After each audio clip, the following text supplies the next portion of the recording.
On this bigger is better episode of MythBusters. Yeah. The team takes 4 fan favorites to infinity and beyond. X marks the spot. That's what we're aiming for. First, can Adam and Jamie whip up a weapon from a water heater? Favorite things to blow up. Right here. Then will they make the Earth move with Earth movers? I'm Jamie Heineman, and I'm going to thread a needle with an excavator. Oh, stop! Meanwhile, Tori, Grant, and Carrie turn into rocket scientists I think we got a winning design here. to see if a flight by fireworks is really possible. Keep your hands inside the vehicle at all times. And finally, the team flings some bling in Bird Balance 2.0 All we need now are some supermodels. as they find out if a longer limo can give them the cliffhanger ending they need. Look at the back end. It's coming off the ground. Who are the MythBusters? Adam Savage Eating food cooked with C4. and Jamie Heineman. Between them, more than 30 years of special effects experience. Together with Carrie Byron, Right tool for the job. Tori Belleci, We only have one shot at this. and Grant Imahara. That was a great result. They don't just tell the myths, they put them to the test.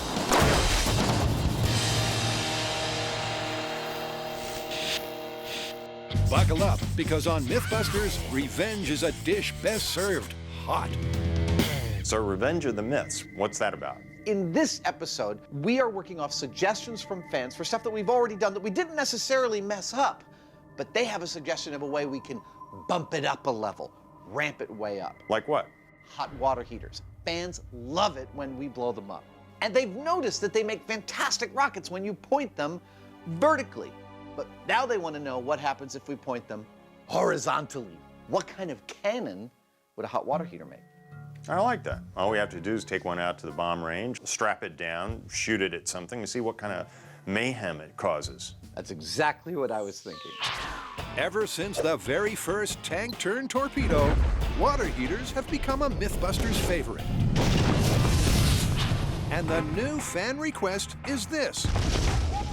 If you replace a vertical launch with a horizontal one, can you really create a cannon? To find out, the guys wash up at the bomb range armed with their weapon of choice. So how do you want to set this thing up? Well, if the fans want to see a water heater made into a cannon, I guess we got to lie this thing on its side. And if we're going to shoot it on its side, I feel really strongly that we need to shoot it at something. Well, you want to go find something to shoot at, and I'll set this up. I think it's a great plan. It's a divide and conquer type plan that sees Jamie getting to grips with their pressure vessel in waiting. We've set off these water heaters before, and we've learned a couple of things. The first and most important is that you always want to be able to abort. I think we're losing pressure somewhere we can't see. We've just got to abort. All right, well, I'll pull the valve. Sometimes things don't work the way you plan, so in this case, we've got a valve that we can open like so, and that'll relieve the pressure.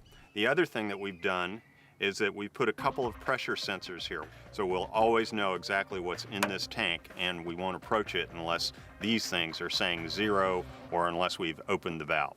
So that's the cannon, and here's the cannon fodder. Yep, Adam's become the man with a van. I know it's big and red, so it's kind of like hitting the broadside of the barn, but that's not going to stop me from making a target, because targets are pretty.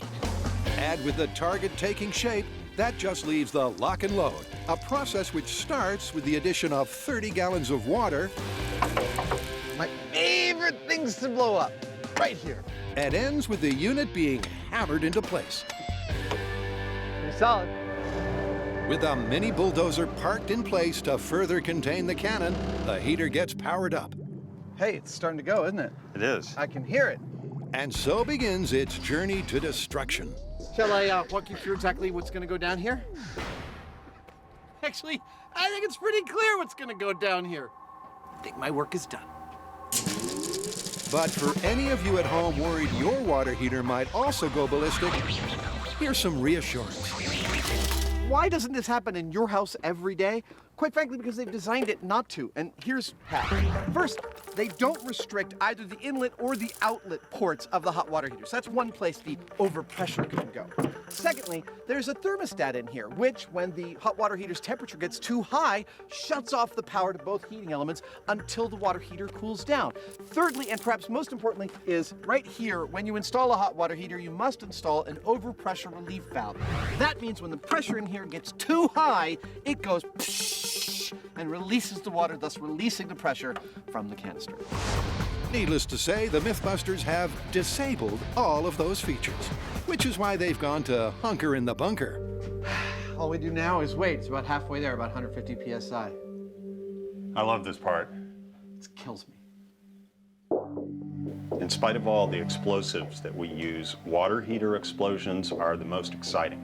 There's the anticipation of waiting for them and not knowing exactly how much destruction there's going to be. It really is something. Pressure's at 160 psi. From past experience, Adam and Jamie know that there's no blow until the pressure goes beyond 300 psi. And 40 minutes later, 305 psi. they're right in that butter zone.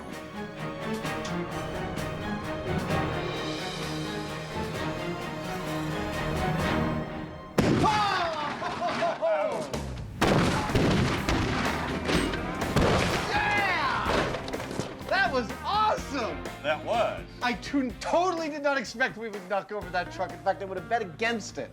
And we wheelied the little earth-moving machine. Like a geyser on steroids, the power of the cannon has quite literally blown the van away. And a closer inspection of the damage reveals just how forceful their firearm was. I found our projectile. That's the bottom of the hot water heater casing. And that, ooh, it's hot! That's the bottom of our hot water heater canister. With debris strewn far and wide, Well, that was the windshield. it's definitely mission accomplished. But that's given Adam and Jamie an idea. Dude, it threw our van on its side and it weighs 5,000 pounds. I would not have called that. Well, our little loader weighs 6,000, and it popped a wheelie as well as this is maybe a ton of lumber underneath it. So it moved like 12,000 pounds of stuff all from boiling water. It's a pretty effective cannon. Yeah, but you know what? I think we can do better. I think you're right. Well, that really worked well. The blast coming out of the bottom of the water heater was really focused. It did some impressive work, but I can't help but wonder what would happen if we actually really focused that energy. All we were throwing at the van was this piece of sheet metal on the bottom. What if it was a real projectile? Well, that's what the MythBusters are gunning for next.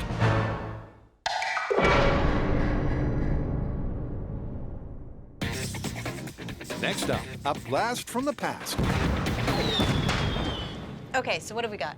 Well, you guys remember Fireworks Man, right? Yeah, that was like one of the best stories we've ever done. Well, get ready for Fireworks Man: The Revenge, because fans want us to give this one another try.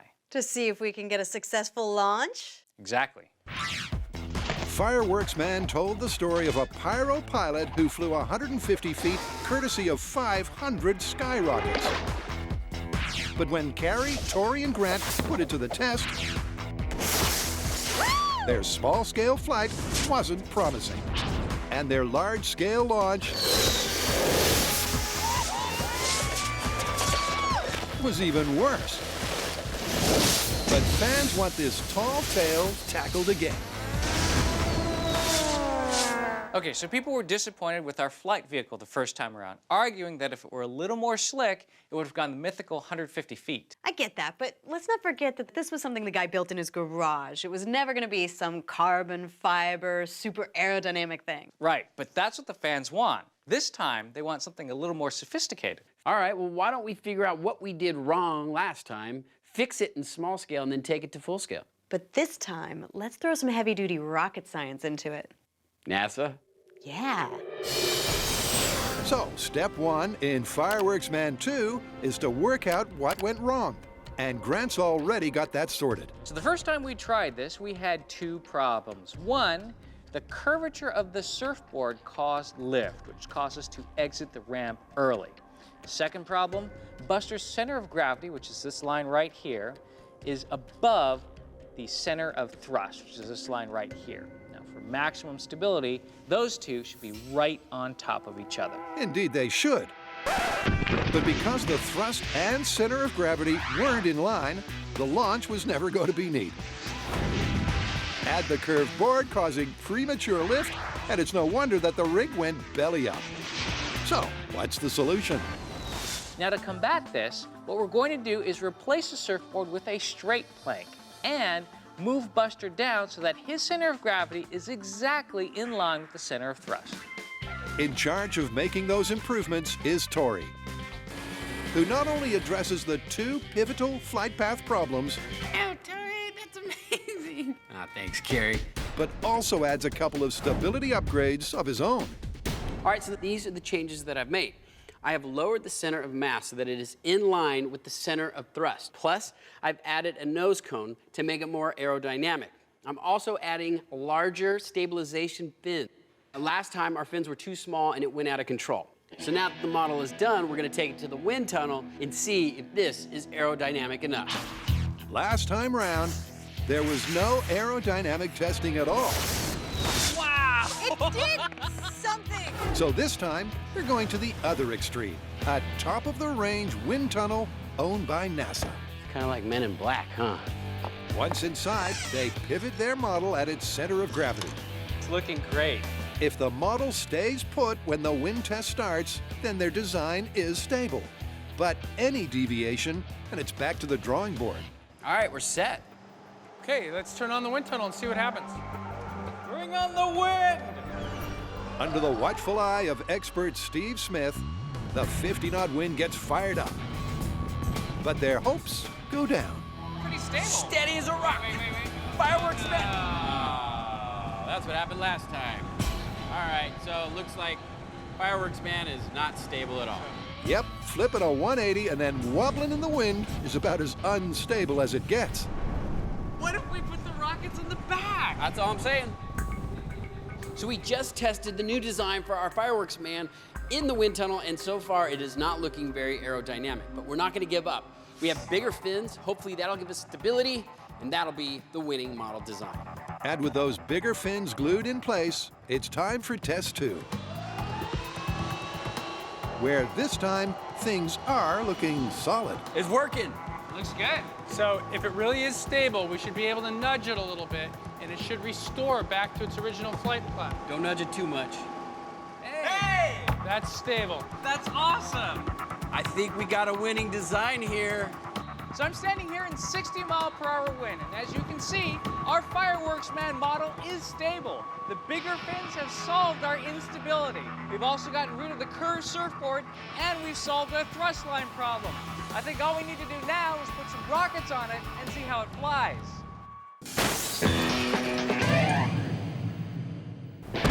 In revenge of the water cannon, Adam and Jamie have just had a blast. That was freaking awesome. Yeah, that was great, wasn't it? But it wasn't really an honest-goodness cannon like with a cannonball. You're right. What are you thinking? What if we put the water heater inside a really heavy canister with a barrel mounted on it? And let the energy from the exploding hot water heater contained by the canister propel the cannonball forward. Exactly. So, now we've seen the awesome power inherent in the hot water heater when you place it on its side, and it's not unimpressive. In fact, it's pretty incredible. We tipped a van over, we knocked a 6,000-pound digger backwards, and lifted 2,000 pounds of railroad ties. We find ourselves wondering, what happens if we took all that energy and focused it and compressed it? Yeah, that's what we're doing next. We're going to encase this hot water heater in steel. We're going to focus all this energy out a barrel, and I think we're going to come out with a pretty darned respectable cannon. With confidence high, Adam draws out the design. Here's what we've been talking about. A heavy steel casing canister with a hole in one end that the barrel attaches to. And the hot water heater, it fully contains it so that everything comes out that side. Well, there's one thing that concerns me, though. When the bottom blows out of this water heater, it's going towards the barrel, and it could block it. So what if we welded a plate across the end of the canister so that when the bottom blows out, it's tipped forward, allowing the steam to go over it and into the barrel? Also, why not get as much power out of the cannonball as we can and make the barrel like 40 feet long? Yeah, up to a certain point, the longer the better. Yeah. I hope it works. Me too. So with the design idea sorted, you might say it's full steam ahead. In we go. First, Jamie dives into the heater containment section. It's nice and cozy in here. Made of half-inch thick steel pipe.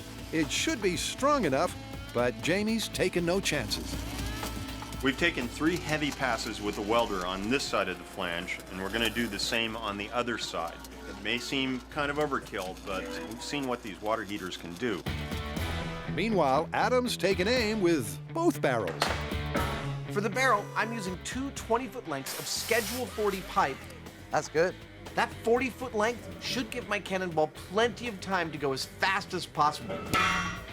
We have clearance. We want to harness all of this cannon's steam power. Indeed. And after a quick 40-foot paint job, Adam's finished lock, stock, and barrel. I think it looks lovely, don't you? Which leaves just one thing, Jamie's base plate catcher. So we're going to put our water heater inside our canister and wait for it to blow. Now when it blows, its bottom, just like this one, is going to rocket towards the front of the canister. But because we don't want it to plug the hole that lets the steam into the barrel, we've put a heavy steel plate at the end of the canister so that this thing will tilt and let the steam flow up and over it and into the barrel without any turbulence. At least that's the idea. It's a good idea in theory, but will it work in practice? Well, back at the bomb range, the steam cannon will have to wait, because first to fire is the control. Before we fire off our steam cannon, we need to have something to compare it to. So we've gotten a hold of a honest-to-goodness traditional Civil War era cannon by the name of Old Moses. All we need is something to shoot at. And that's something Adam's already lined up. This is our target, 4 pallets full of hollow concrete bricks. What we're hoping is the bricks will have enough stopping power to halt the cannonball somewhere along its path within these 4 pallets so that we get a nice comparative metric as to how much power the cannon is putting out. If for some reason the cannonball makes it through all 4 of these pallets of bricks, well, we've got a 5th one filled with sand, and that is definitely going to stop it. How far do I think the ball's going to go into our stacks of bricks? Honestly, I have no idea. I think it may make it through the first one, and I don't think it's going to make it through the last one. And with those words of wisdom, Jamie gets off the fence and heads for cover. All right, everybody, this is for real. Cannon, ball, the control, and 3, 2, 1. Woo! Yeah. I can't see what happened. What happened? What happened? It hit the bricks. Wow! It sure was a direct hit. But what's important here is not the aim, but the number of bricks destroyed. That's the benchmark that their steam cannon will be compared to. And after surveying the damage, This is it! I got it! Yep, there it is. those numbers are in, and they're pretty substantial. So what do we got? Well, we had 11 rows penetrated, 37 bricks destroyed, and 23 knocked off. That seems like a pretty good metric to start from. Yeah, well, we'll see what the steam cannon does.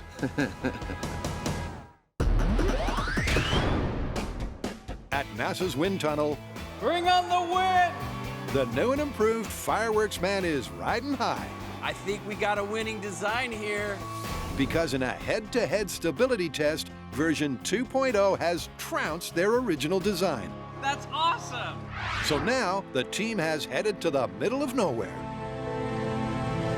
for its maiden flight in miniature. We're here.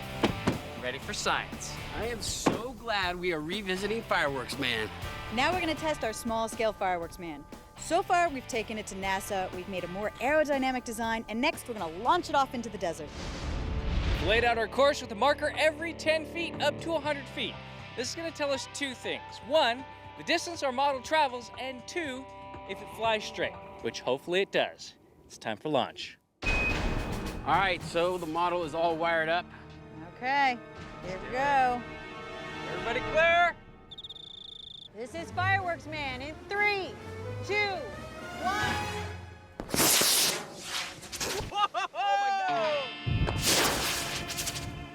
I don't know about you guys, but that didn't look like it went very far. Dude, that was nothing like the wind tunnel. Well, let's at least look at the high speed and see what happened. What's it gonna tell us? It went straight into the ground? Well, It's not the launch they were looking for. But the MythBusters don't give up that easily. we reset our small-scale Fireworks Man. We made a couple of tweaks to the weight and balance. We're hoping this time we get a really long flight. All right, so we are all loaded, ready to launch. Okay, here we go. Small-scale Fireworks Man in 3, 2, 1.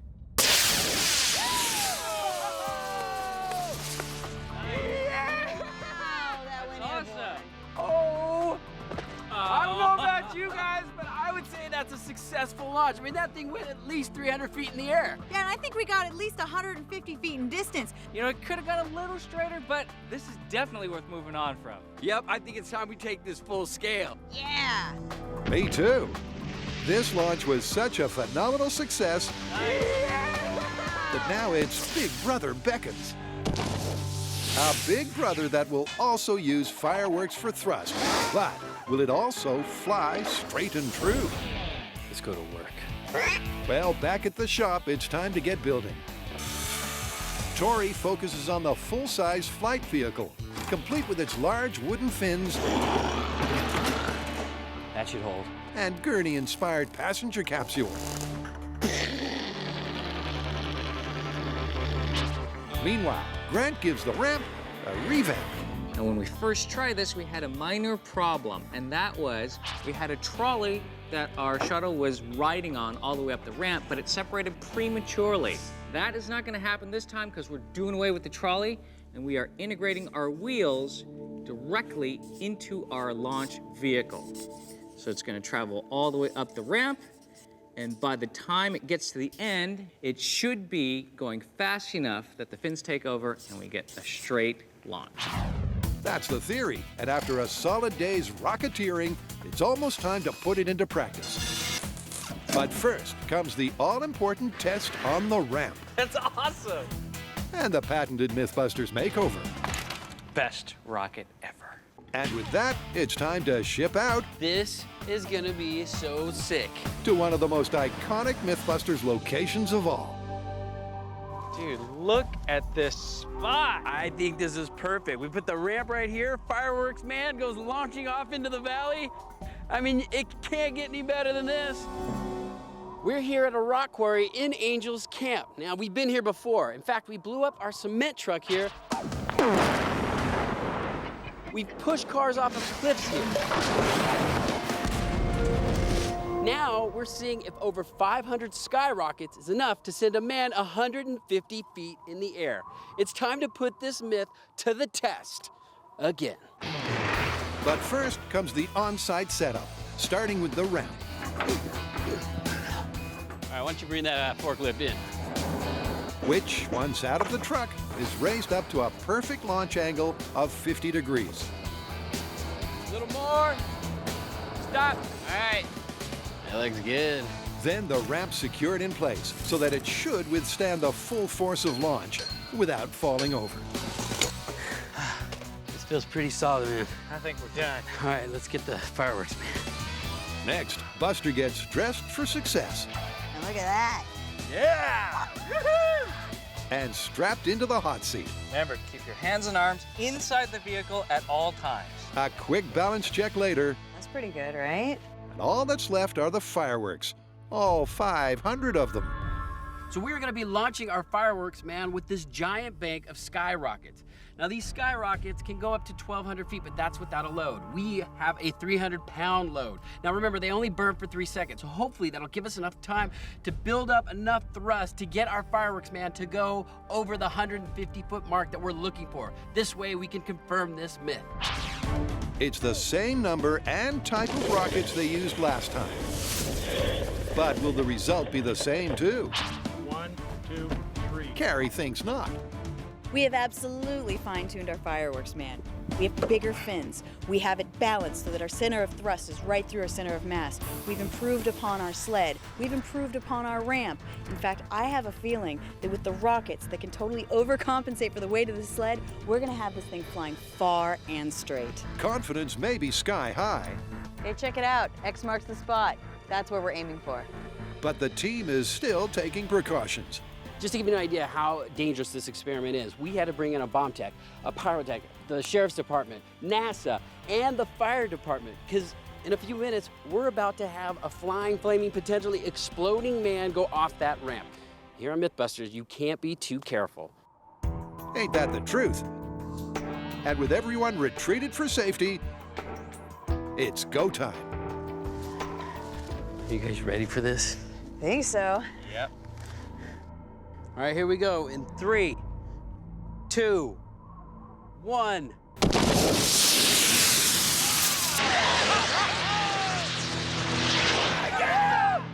Holy crap. Wow! In a complete reversal of their previous effort, Fireworks Man flew straight, true, and then some. Crash landing head first, 700 feet downstream. You cannot ask for a better launch. We had the fireworks man on the ramp. The rockets all went off at the same exact time. He shot up the ramp. He went off, went straight, and all of a sudden he fired off like a missile going over 150 feet. We have to confirm this one. This one was awesome.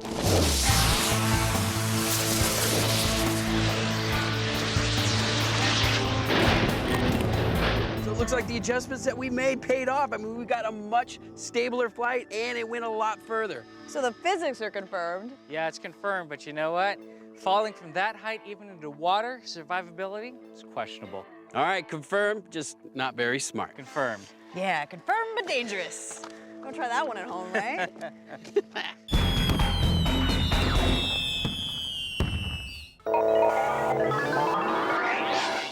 At the fans' request, we've been looking into harnessing the awesome power of exploding hot water heaters. And so far, without any modification, we got one turned on its side to tip over a 5,000-pound van. But that's not good enough for us. We want to make a real cannon. So this time, we are sealing a hot water heater inside a heavy steel canister with nothing but a 37-foot barrel as its outlet. We've already fired a Civil War-era cannon to give ourselves a metric as to how powerful a cannon should be. And we're hoping to exceed that. Beating the gunpowder benchmark with steam is definitely a tall order. But if any cannon can do it, it's this one. Provided it's fully operational, that is. Jamie's taking his siesta right now. It's a little known fact that he can only sleep in a tightly enclosed steel space with a generator going really nearby. It has to do with his childhood. You don't want to know the details. Assembly is definitely an all-hands-to-the-pump affair. But pretty soon, the cannon's locked, Okay, kill it. loaded, and zeroed in on the target. This brick right here, that's where old Moses hit, and that's where our steam cannon is aimed. It's heating up now, so sometime in about an hour, well, an hour for me, more like 2 minutes for you. In about 2 minutes for you, we're going to obliterate at least 1.5 blocks of concrete bricks. Yeah! That's the theory. But unfortunately, in 20 minutes for Adam and 20 seconds for you, there's a problem. Well, in the realm of not being able to plan for every contingency, take a note at our cannon down there, the blue and white stripe. See where it's pointed? A brush fire has just started on the other side of the hill where we're aimed. And we have to stop heating our water heater so it doesn't, shoot any firemen. Who would have thought of that? Yep, it's not the fire in the hole they were looking for. But when the burning bush is brought under control, the guys ratchet up the pressure once more. All right, everybody, we're at 150 PSI, so you can't leave your bunkers, you can't approach the gun. It's a no-go zone. This time, the PSI climbs steadily, 210, just like it's supposed to, 220. until it reaches 230, where it suddenly stops. just don't understand what's going on with this one. And then drops. 175. With the tank falling to a pressure that's safe to stand next to, their only option is to trigger the release valve. Oh, man. Oh, there we go. And wait for the tank to empty. It's a rainbow. It's hardly the cannon chaos they were after, but failure is always an option. Well, round one was a failure. There's no way around it, so we're gonna reset, have another go.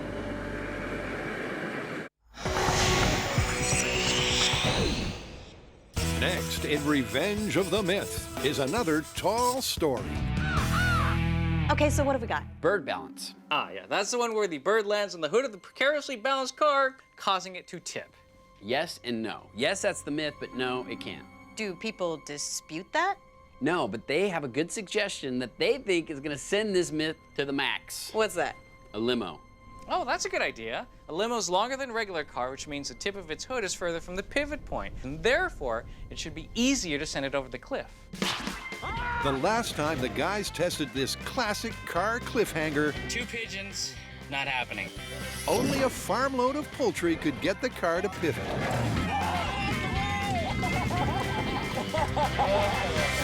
But the longer the lever, the less weight it takes to tip. So fans have asked if a lengthy limousine can be unbalanced by a bird. And that's not their only request. But there's more. The fans were not satisfied with our cliff. They want to see this car go over an actual cliff. Okay, well, that means real birds are out. We better start preparing some fake birds. Yeah, and considering how much mass it took last time to send the car over, I'm gonna have to start building the heaviest flying bird there is. And you know what? In case the big bird doesn't work, I'll build something that will drop large amounts of poultry. Sounds good. Sounds weird. Sounds bird-brained, but large fake flyers it is. Now, since we're moving on to a more extreme car, the limo, it is fitting that we move on to a larger bird, a Cory buster. Now, they are native in Africa. They are one of the largest birds known to fly, and they weigh around 40 pounds. Now, since we don't have them here in North America, I need to make one. So I have a bag of sand that weighs around 40 pounds. What I need to do is make it look a little bit more like the bird before we drop it on the limo. By recreating the world's heaviest flying bird, Tori's giving this myth a helping hand. He's also giving it a helping voice. What do you think? Say hello to my robo-bird.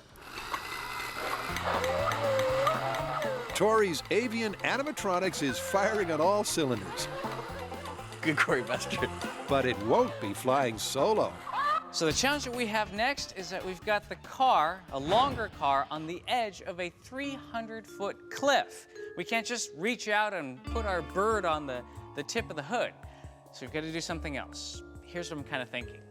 We bring in a crane, right? That overhangs the cliff, and that will let us get our bird into position right over the hood. Now, the thing is, this may or may not work with one bird, so we've got to be prepared for the case that there might be multiples, and that's why I'm thinking about building like a bird chandelier, so we can hang many birds from this thing that hangs from the crane right over the hood, and then we'll have ropes that go out to where we are safely on the cliff, and we can lower them one by one, and then we can see how many birds it takes to cause a car to tip. That's the plan. And while Grant opts for steel over glass for his chandelier, Let me out! Let me out! it's worth highlighting that this is not overkill. After all, last time around, it took 140 pounds to tilt their teeter-totter. So, being ready for some reinforcements is definitely a good idea. Okay, so I finished the turkey chandelier. And we can drop up to 40 turkeys onto the hood of the car. At 25 pounds apiece, that's upwards of 1,000 pounds of poultry. Here we go. Fire 1, fire 2. Just like that. With their bird booty in tow, the MythBusters head to the deserts of New Mexico, where they've traveled in style. But it is about time we get to ride in style on this show. All right, I think this is the perfect candidate for experiment. Let's push it off a cliff. It's kind of a shame, don't you think? Not really. Yeah, All we need now are some supermodels. Well, New Mexico Tech may be short on supermodels, but for cliffs to balance cars on, it's ideal. All right, as you know, I hate heights. It's not so much the heights that I hate, it's falling to your death. That part I hate. But this myth calls for heights. We needed a cliff, and we have the perfect cliff. This thing is 300 feet tall. We're gonna balance our limo at the edge and see if a bird landing on it will send it over. I'm getting out of here. The good news is that at least Tori won't be in the car when it tips. Adios, muchachos. Have a nice trip. See you next fall. But with only one limo, they can't risk losing it before they've even started. So first, to find its pivot point. The plan here is to find the butter zone for the tipping point. To do that, we have a teeter-totter, which is a pipe. It's a rounded edge. We'll find the center of mass of the limousine that way and mark it. All right, mark it. Then we're gonna lift the limousine up, put it on a slab. We're gonna find the tipping point off of a knife edge. All right, that looks pretty good. Somewhere between those two should be our perfect zone for tipping. Unbelievable. We finally get a luxury car. And what do? We throw it off a cliff. And to do just that, the car is first hoisted into place Stop. and then balanced on its predetermined tipping point. Remember, this is all about the science of the fulcrum. The further out we are from the fulcrum, the easier it is for a small weight to be able to tip that lever and basically tip our car off the cliff. Indeed, the longer the lever, the less weight needed to move it. I don't know, that feels pretty balanced right there. Say, let's call that really good. Yeah. All right. But will the Cory Bustard be enough to tip the balance? The car is perfectly balanced. We're about to drop our heavy bird, the single bird experiment. I think we actually have a shot at this one. I think that car is going to go off the cliff. Well, in that case, let's flip the bird. What's it saying? He says he doesn't want to go through with it. Yep, it's too late to back out now. Bye-bye. Fly away. As the poor Bustard gets hoisted into the danger zone. All right, you guys ready to do this? This is the Cory Bustard, the heaviest flying bird landing on the front end of the limo. Okay, here we go. In 5, 4, 3, 2, 1.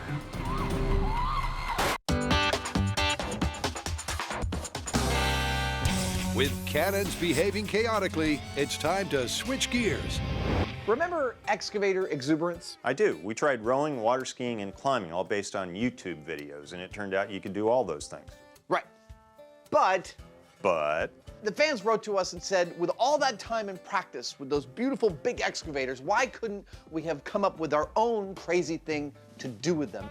okay, I like that. Well, what if you did something counterintuitive, like little things with big machines? You mean like comically delicate operations with huge pieces of industrial equipment? Exactly. Love that. Let's totally do it.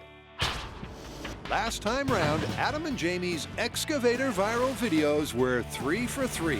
This has got to be one of the strangest things that I've ever done. As each stunt, based on pure mechanical power, was confirmed. Holy crap, it's working! But now, in a viewer request fest, This is perfect! the MythBusters are taking a different tack. Oh, yeah. The seemingly impossible challenges they've set themselves And now for the thread. involve not brute force, but delicacy and precision. See whether that'll do it. Jamie's in the hot seat first. Granny here's got a problem. She's a little bit old, a little bit beyond her years, and she can't see very well. She's got socks to darn, but she can't thread her needle. So dutiful grandson Jamie's gonna help her in the only way he knows how, with large pieces of heavy industrial machinery. Now, this poses certain challenges. First off, the thing is so heavy that once you get it going, it's kind of hard to stop it, at least if you're talking like tiny, tiny fractions of an inch. Stop. Come in. And the second thing is that the controls themselves, well, they're just not that fine. You're nudging the bucket. So whether it'll actually make those little delicate movements we need or not is anybody's guess at this point. But after a few minutes of constant communication More? Yeah, a little bit more. and patented MythBuster perseverance, Oh!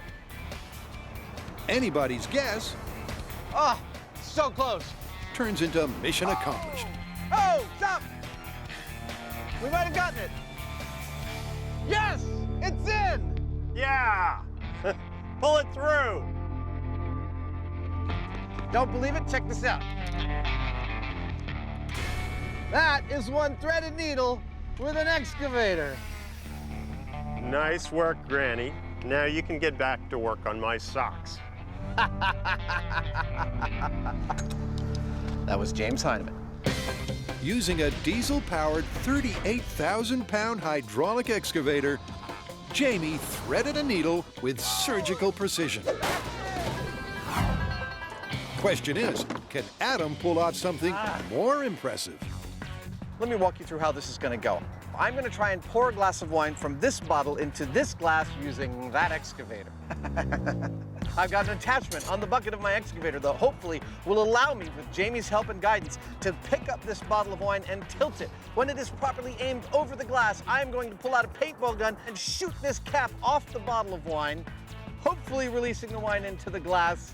And if all goes well, we'll have a sip to celebrate. Once again, the MythBusters do their delicate digger dance.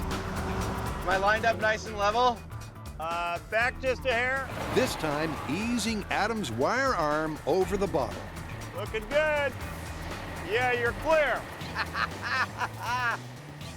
Awesome! Here we go, lifting the bottle of wine. Showing all the control of an excavator expert, Adam swiftly gets into position to prepare to pour. All right, let's uncork this puppy. With what else? A paintball gun. Safety is off. Here we go. Uncorking. Hey! You got it. That is pouring, baby. It's perfect. Tastes like paintball and victory. While this method of pouring your wine might not be for everyone, I think that we've definitively proved that if it's just you, your loved one, and some heavy machinery, it's a totally viable method. Our videos are in the can. You think they're gonna go viral? Only one way to find out, and that's to upload them to the net and wait. Well, let's do it. Okay.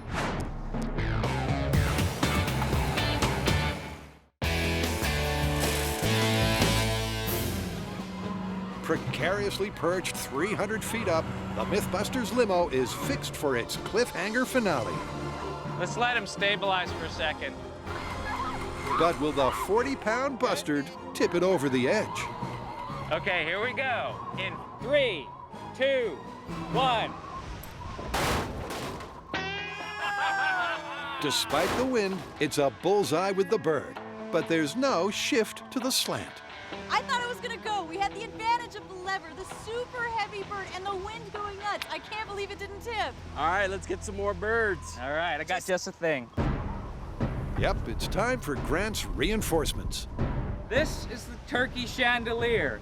It holds 40 turkeys, each one weighing about 25 pounds. We've got a rope with an individual quick release to each one, so you can drop them one by one and see how many turkeys it takes to send the limo over the cliff.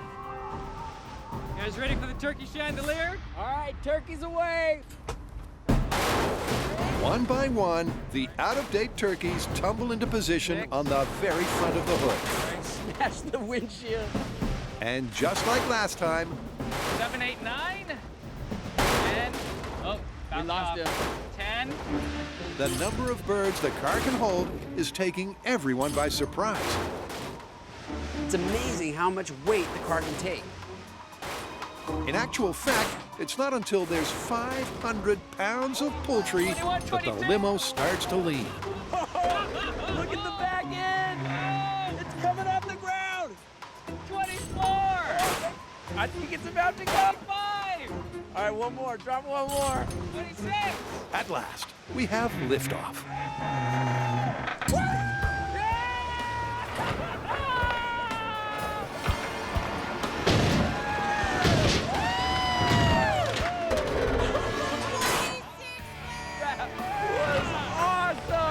Awesome for sure.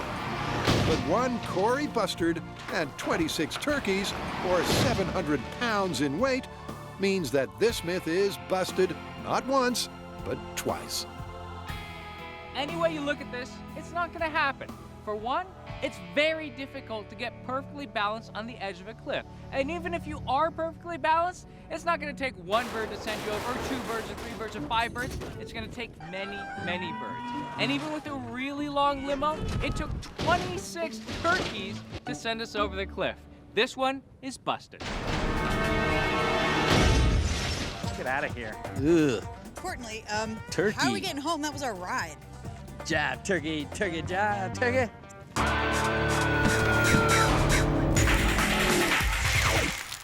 With wildfires and pressure leaks, So cantankerous.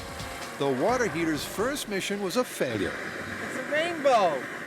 But having replaced the culprit, a misfiring heating element, We are good. Everything's hooked up. the MythBusters are nearly set for take 2. You can see Jamie and me zapped back in time. We'd be like, we can provide you the ultimate weapon. As long as you've got a day to set it up and your enemy doesn't move for 6 hours at a time and you don't mind a one-day reload, we will smite them.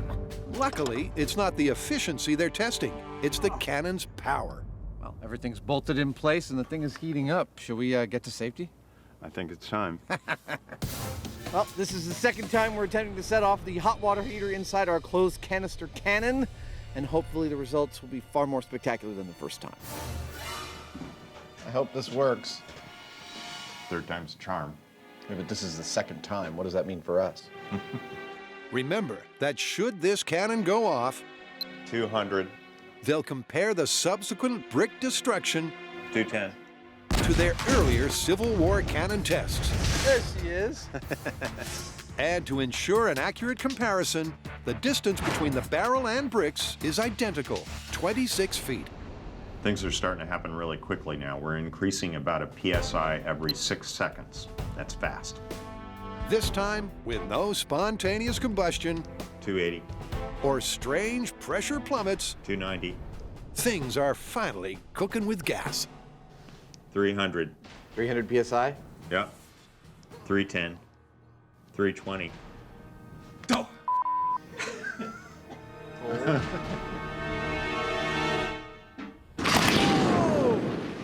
Wow! Wow, that was like a doom, boom! And then it was a fire hose. It sure was both wet and wild as their cannon finally went crazy. But how's the all-important damage shape up?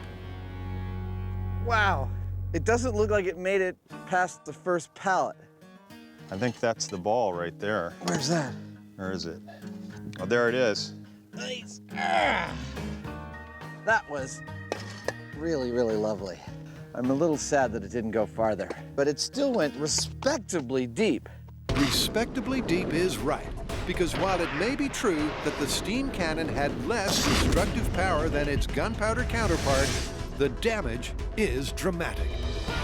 That means it's an effective cannon. It's not practical, it's not easy to move around a 40-foot cannon and wait hours for it to go off, but it's pretty dangerous. It's a serious cannon. Well, that was a cannonball. That was a cannon. It did its destructive thing, and I think we proved our point. I think mission is fully accomplished. All right, well, let's get out of here. Gotta figure out something else to do with hot water heaters. I love those things.